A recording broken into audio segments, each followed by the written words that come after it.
Good evening, everyone. I want to talk to you about NIO tonight for the tape reading activity.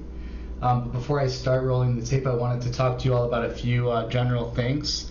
One, all of you newcomers who don't feel comfortable posting the tape, I recommend just record your tape and even just run it and then ask questions. Say, hey, what would you do at this point and this point and this point, and then point out those areas on the tape along with your price action. And maybe as an exercise, the rest of us can also contribute some discussion around that. So the other thing I wanted to talk about today was I had an excellent discussion with Dren and Eric on the voice chat in Discord. They thoroughly threw the bright light at me and asked me questions and threw me through the gauntlet about my trade on NIO, and we talked about how important it is to be really specific about the details of your trade. A pullback is not a retracement, or a retracement is not a pullback. A double top is not a triple top. A head and shoulders is not a triple top. All of these things are really important when discussing a trade, and we had an excellent conversation. So anyone who can join their voice chat when they're on there, I highly recommend it. And they'll just talk trading with you all. It was quite an experience, so thank you guys very much. So today, NIO, I posted the playbook so you can get exact numbers from there. But this was an exhaustion play, and that's how I described it to Dren and Eric. It's an exhaustion play, and it turns out to be a triple top. I started paying attention to it because it was so far extended from the low of the day to where the price action was in this kind of value zone right around $48. Again, the numbers are in the playbook, but we were almost 2 ATR extended from the low of the day. We also had kind of a volume exhaustion event here at around 1040-ish. It was low or small relative to the volume in the beginning of the day, but relative to the volume of that period, it was significant. So it was a bit of an exhaustion tell, and that was a criteria for this particular setup, which was basically a slide for me. The other thing I saw was the massive ask, right? Like we saw ask in the hundreds at these levels, around 48.50, 48.70 in this area. It happened a couple times, it presented a couple times, which we're going to see. And again, the VPOC, the value zone. So we'll kind of run this tape. So again, I saw this first top. We tested this top again. I go short at 48.50, and then we join the action from there. So what are we really looking at here? This was actually a L2 scalp for me to start. So what I'm going to do next is I'm actually going to draw this trend line to risk on. And Eric and Dren and I talked about this. So we've got 3 points here. I'm going to draw this trend line, and I'm going to risk on this trend line. And then I'm actually going to fast forward the tape because I'd like to keep this as short as possible. Our commitment to 3 minutes or less. So I use this to risk off of.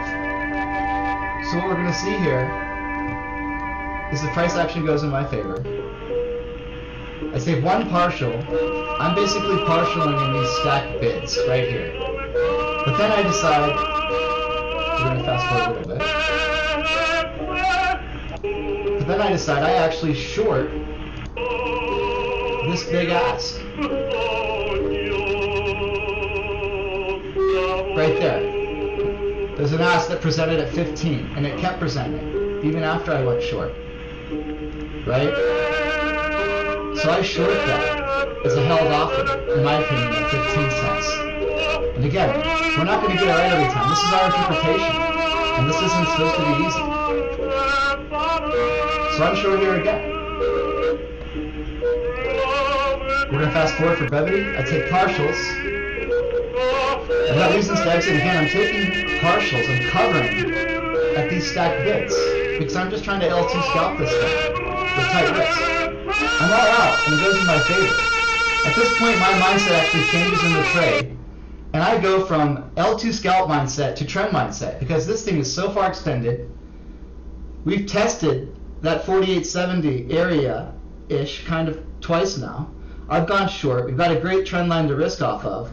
We're going to see an ask present at 49, okay? A big offer present at 49. So my mind is actually in the mode of I'm willing to go short, be short on this all the way up until that big ask is broken, and I have a clear level to risk off of. 48.70, 49, right? Steve Spencer, Mr. Spencer, talked about this on Saturday, risking 5 to 1, where 5 you're risking 5 on your dream price and 1 on your most uncertain price and scaling in that way. So my mind goes from scalp to swing, and I start to think about how I'm going to scale in. The mistake I make is I start scaling in too quickly. But what I did right is it was a really micro tier. It was a very small amount. It was like 1/10 of an R. So I'm going basically 10, 20, 30, 40, 50, okay, as we see me scale in, all the way to that big ask. And then when we get to that triple top, you're going to see me basically go short my last tier, where I see the price action completely exhaust using the actual price action versus the L2, because we end up not hitting that big bid at 49. So let me run the tape, and you guys are going to see that happen, and I hope this video can stay under 3-4 minutes here.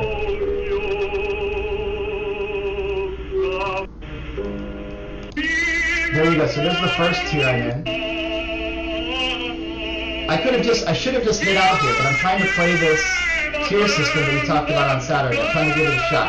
So I'm tiering in 10, 20, now I've got a 30. And again, what are we looking at here? We're looking at these asks. See this 53 right here? So 48.65. 48.65 is a clear, big ask of exhaustion that I'm playing. It's been there. It's been flickering there. Then we've got some stacking here, some held offers. So we're starting to show in the tape that people are holding offers here.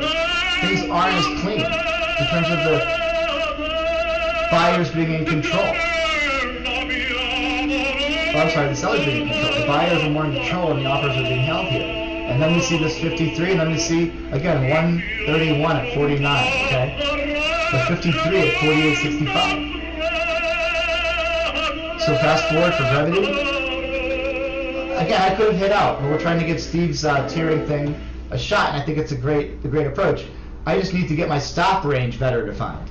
That's the issue. We need to keep the stop range within 1R, divvy up the 1R between those 5 tiers, getting max on at max certainty at the with a minimum risk control, minimum risk amount, right?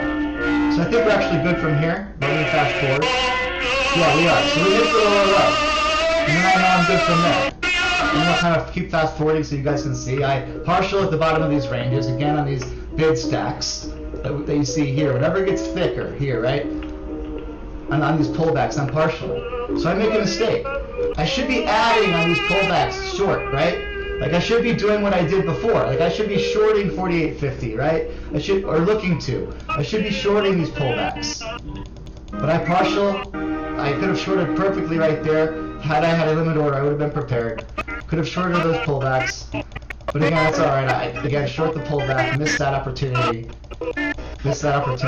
And then, you know, it's all over from there. But we get the move all the way from VWAP, and it turns out to be a great trade.